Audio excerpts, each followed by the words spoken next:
Now, I'm showing that there's an entailment. Okay, the entailment is that if you agree that an intentional context in which substitution of two co-referring terms is not necessarily truth-preserving across cases, and you concede that is selected of is not necessarily selected for, then the distinction between two coextensive traits, one which is selected for and one which is merely selected of, is an intentional context. Yet your claim was that natural selection in any way with S intentionality. But that's refuted right there. Now, show me where the error in my reasoning is. Because I think you're looking at the consequences of the selection. By the way, every time you say right, that sounds to me like a prompt for me to speak. That's possibly where half the problem is coming along. So if you stop saying right, that would help. I think it's because this perspective that you've got. You're looking at this correlation over here past the point of selection. You're looking at the output of this machine and not the machine itself. And if you want me to, but you've got to invalidate my machine here, because I've demonstrated how you get these coextensive traits coming out, and you have this ride-along trait, and it has no, and the machine has produced this effect without having any intentionality. And I've demonstrated exactly how that works. No one is denying that a trait can move to fixation and carry along with it ride-along traits. That's conceded at the outset. Your claim was that natural selection has nothing to do with S intentionality. Correct. Intentional context is one in which substitution of co-referring terms is not necessarily truth-preserving. Now, if it's the case that propositions which feature a trait which is merely selected of, if you concede that in reformulating that proposition by substituting a coextensive trait in that proposition, that's preserving your context, which is what you denied at the outset. And I'm asking you to show me where there is some mistake. Okay, well, I'll have to work on that, but it's clear there is a mistake in the model or the proposition you're making. So then you do not have... What's more... Well, I think it's a case that it was, excuse me, the original claim that it was bollocks, right, was unwarranted. It's bollocks. Okay, great. So if it's bollocks and it's warranted, you should be able to show me. Because you're claiming... Excuse me. You should be able to show is in my reasoning, right? So where have I gone wrong in my reasoning there? Right. I can demonstrate it's bollocks because I can get the effect that you're claiming requires intentionality from a complete lack of intentionality. I have got these situations. It is because I've got a mechanism that accounts for everything without intentionality. Now, the fact you're trying to introduce intentionality means the problem with the way you're doing that, either from the perspective of where you're just looking at correlating data or your reasoning. Now, okay, it's almost not worth bringing up because I can. Did you hear what my question was? Yeah, you wanted me to invalidate your reasoning. Yes, but you have to invalidate mine. So what I want you to do I've shown a system that. Hold on, I'm speaking now, and you can shut up. I can show here that it accounts for everything, all the behaviour of the system that does not require intentionality. Now, the fact that you've got some crooked argument that it claims to require that, okay, I'm going to have to try and work out exactly where that comes in. And as I say, Fodor is also reluctant now to use this argument. And, okay, so we'll just have to work on the problem of where the perspective is. It's something to do with the output of this machine and trying to be the interpreter of the information on the outside and not understanding the mechanism of the machine. Okay, so Rumpus, I think that... I think that he's saying that we don't have anything like your selector. But let's just look at the language for a second. Can you hear me? Oh, okay. Yeah. So, like this sentence, for example, natural selection is the process that explains why hearts evolved to pump blood. Compare that to the sentence, natural selection is the process that explains why hearts evolved to make a thumping noise. That second one isn't true, right? But there's nothing in nature. Yes. Sorry? Yes, Karen. There's nothing in blind nature that can distinguish that what it's doing is making the hearts pump blood and not making hearts but that's because you're over here. You're looking from the point of an observer of the stuff that's coming out. You're not inside the machine that's actually making a select for decision. Right, but natural selection. The lion. Natural selection. The lion chasing the natural selection is. The lion chasing the lion. Go ahead. Go. Sorry, go ahead. Talk about the lion. Yeah, so for instance, in the real world, where I was going to expand to the third system, it's the lion that catches the gazelle that's a bit slow, or it's the polar bear that's sufficiently white to have crept or not crept up on it's not sufficiently white, such it was not able to creep up on the sill. It meant that it starved. That's effectively the substitution for the algorithm here. The lion and the polar bear are doing the work for us, which you don't have that information over here. This scientist here can't see that all going inside this system. You've only got the correlation data. And this is it, because Fodor's obsessed with correlations and has got these Kirk-Sense traits. He's working with less information that's in the system. The system has more information and only does select for operations. And the fact that it then manifests itself in these correlation graphs that then you can start applying, trying to use from the point of view of the observer what's going on, which is completely unnecessary. I can account for everything that happens with just a select for operation and no intentionality. I can justify everything. The fact that you can come up with a sentence, but I can't immediately, because I think it's the perspective of where you're taking this from. And as I say, Fodor, I think, understands this now, but he can't use this because he didn't use it in the argument with what's-his-face. And whenever he even hinted at it, the other guy immediately cut him down. And Fodor hasn't retracted. Well, perhaps not. That's not the point. He's certainly not using that argument. It's not in that debate anyway. That's a claim that we can test by just asking Fodor. So rather than try to impute some motive to him, because a complete non-entity like you thinks you found a problem in the argument. When you don't even understand the distinction between intentionality, I don't understand why you're I know exactly what it means. I don't understand why you're over-talking me. But I don't understand why you're making exactly... I don't understand why you're over-talking me. Well, then you're an idiot, because you're making outrageous claims. I don't understand why you're over-talking me. Stop abusing me then, and then you'll understand why. You don't abuse me. Is there a way you can stop abusing me? Is there any way you can stop abusing me? Is somebody going to prevent him from over-talking me? Stop abusing me. Rumpy, listen. What you've just said is... Look, in the case of the zebra and the lion, just put the lion in my little selector box. There you go. Yeah. Okay. So he wouldn't disagree with that. He's sex ratio and foraging and all of those theories. Sorry to interrupt. They're all legit. Sorry to interrupt you, Fernanda, but he specifically states that intention, at least in the book, and I say he's stated that intentionality, in fact, is in the preface of the paperback, he specifically states as a second point that he says that natural selection can't work without intentionality, and therefore it's a problem for, and that invalidates natural selection. Okay, so what he's saying invalidates is the way we talk about natural selection. But let me go on with what I was saying about the lion in your selector box. Okay. Okay. So I need to go now.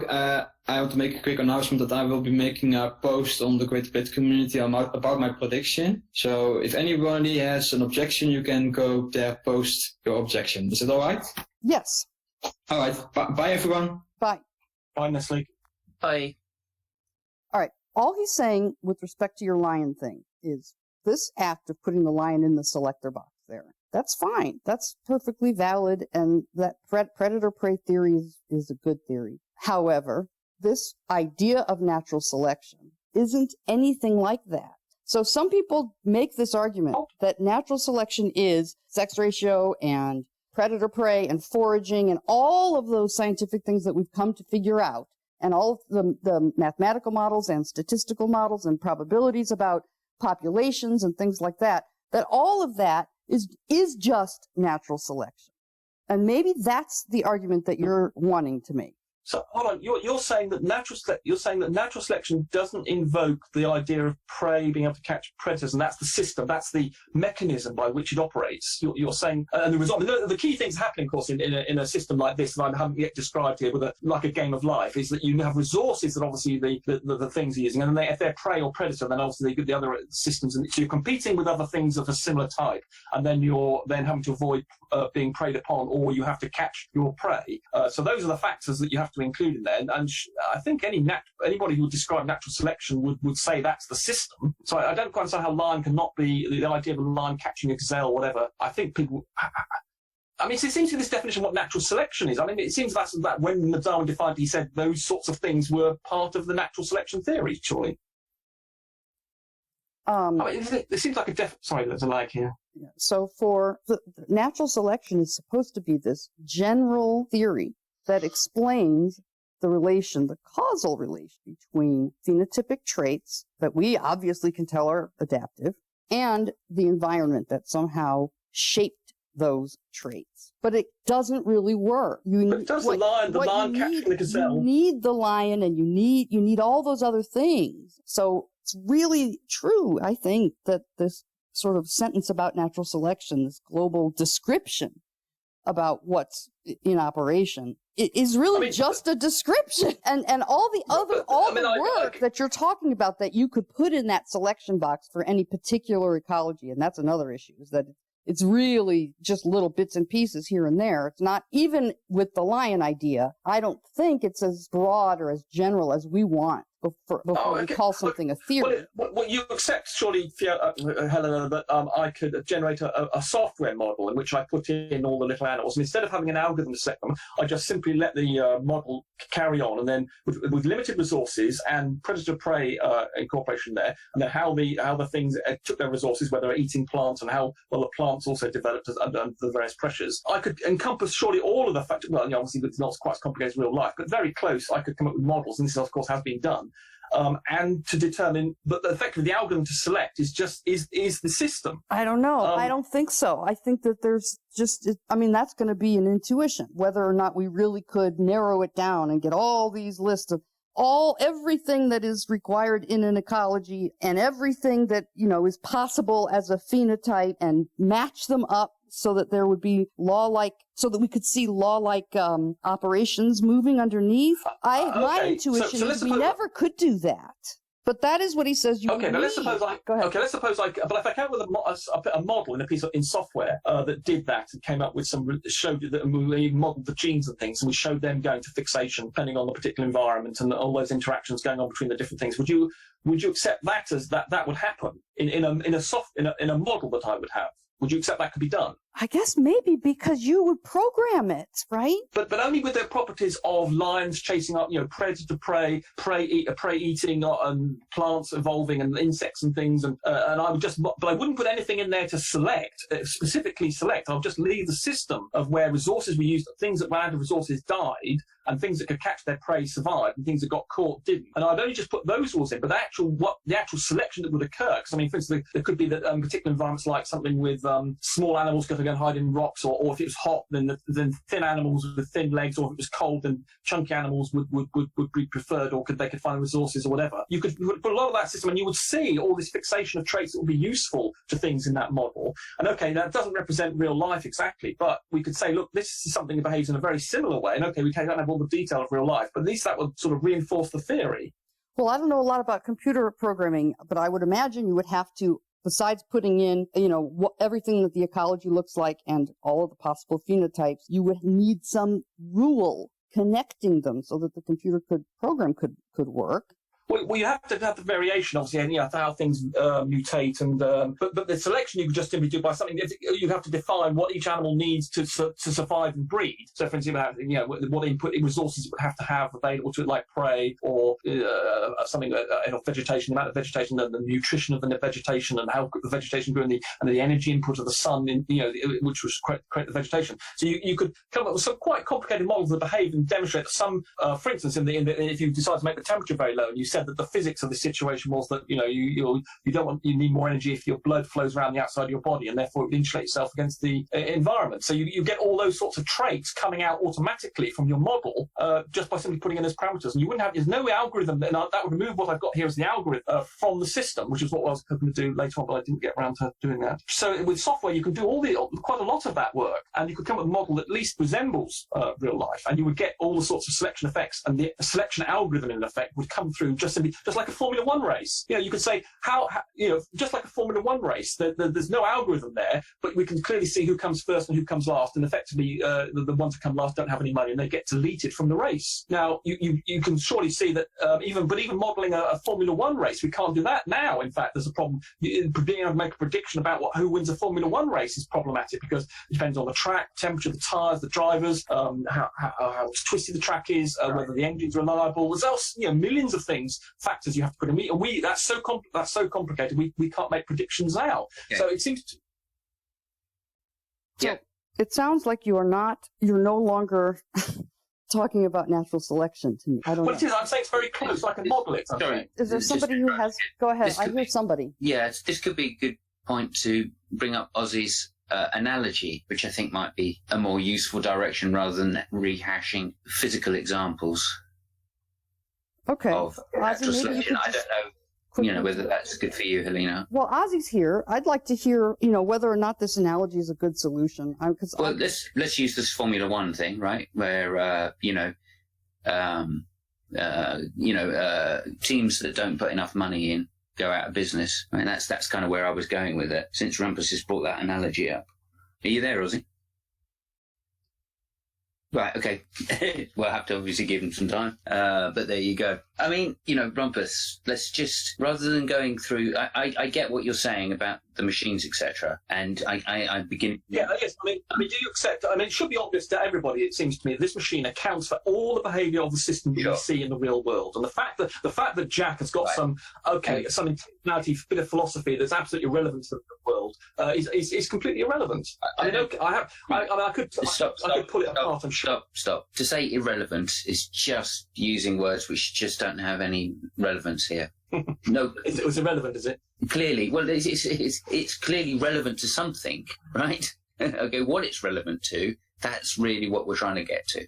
So I just think the refutations is the bit that's not helping here. Right now, if we're saying that, as I said, what I said before, right, this point about purpose, we're giving a purpose to something, and maybe this is just a language thing, as you're saying, Rumpus. Maybe that's the case. But nonetheless, it does seem contradictory, right, in the point of we're saying there is no intention in this system, right? Correct. That's what we're saying, right? That's the basis of it. And yet, here we are going, well, there is a purpose because it wants to be warm. Hold on. No, there's no, there's a selection. You're echoing. All right. There's no purpose involved here. They're just simply, just like a Formula One race. I understand, but it sounds like when you say something becomes white because it wants to hide from prey in a white environment, right? It sounds like if you're going to say, look, the environment did something, that seems to be saying a purpose. Well, that's effectively like a Formula One race. The car that came last because, for instance, a polar bear which wasn't white, any mutation that resulted in a non-white polar bear would result in it not being able to eat seals. Right. So you're saying that any environment that you find any traits fixed in are going to be a reflection of the fixed traits. Sorry, could you just repeat that, please? You're basically saying that any environment that you find a trait in, right? I mean, whatever fixed trait you find, then you will necessarily find the environment with it, right? Because if you go and look at any trait in the world, yeah. Okay, then you will find an environment which is commensurate with it by some story. Yes, I mean, obviously, there are neutral traits.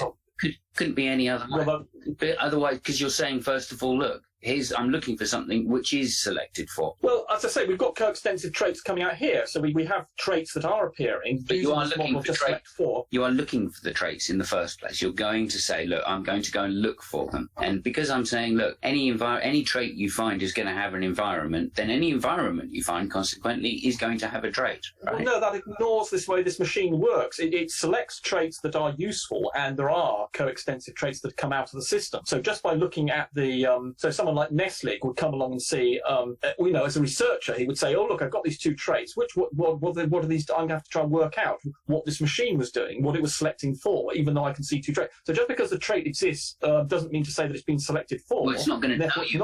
It's not even going to tell you what it's selected for.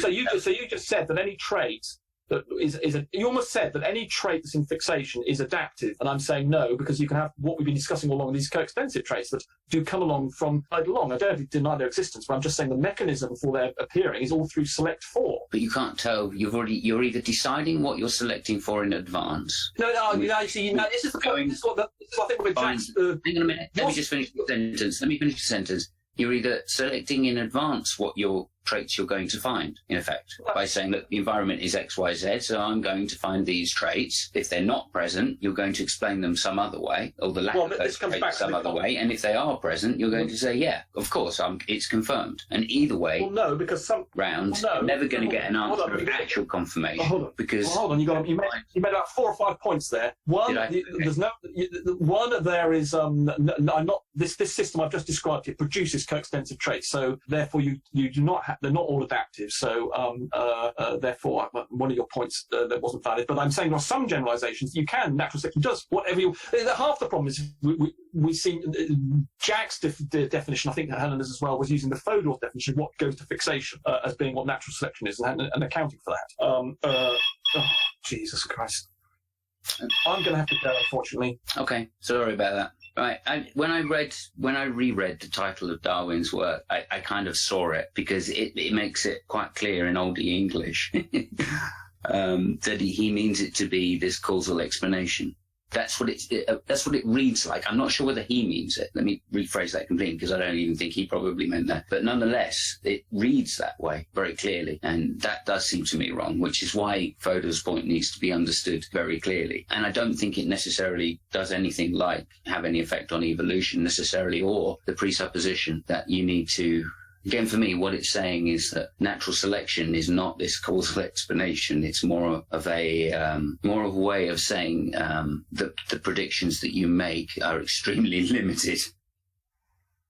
Well, we're going to close up pretty soon, but while I've got Ozzy here, Ozzy, maybe you could talk a little bit about your analogy. I guess not.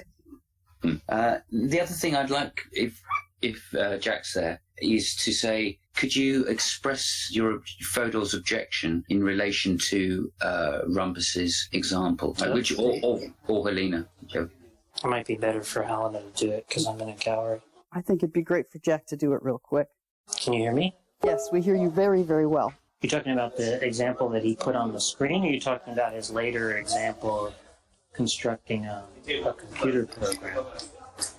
The earlier one he put on the screen. Well, I just didn't see the relevance of it. Nobody was denying that you could construct a mechanism where you would filter out or filter in certain traits, right? Anybody can construct a mechanism like that. So if I had a bunch of balls and cubes and made a kind of sieve that only let the cubes through, but didn't let the round balls through, because there were only square-shaped holes in it, then you would have a mechanism which would deliver something like trait fixation, right? Because you'd end up with only square objects, cubical objects, and the spherical ones would just be selected out. Yeah, sure, that seems to make sense, yeah.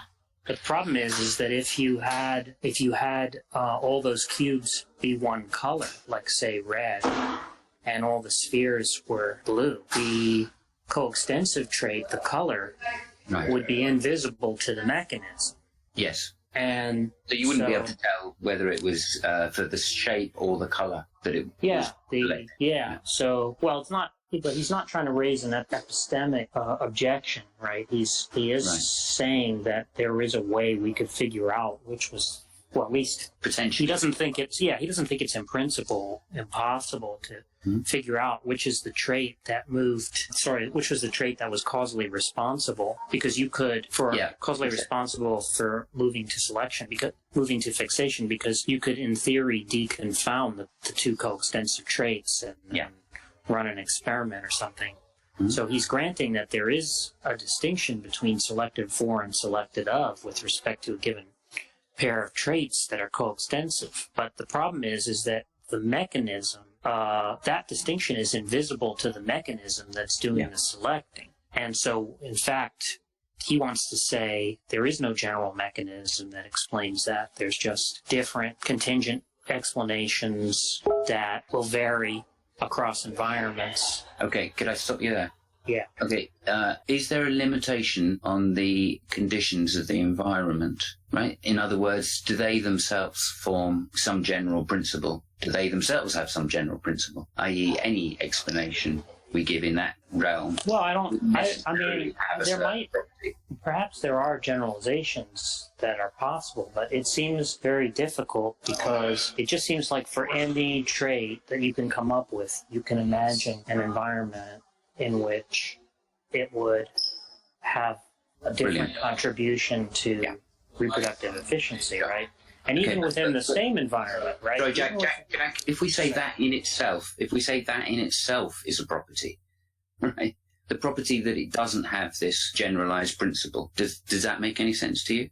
Well, I don't see how that's going to help proponents of the theory of natural selection.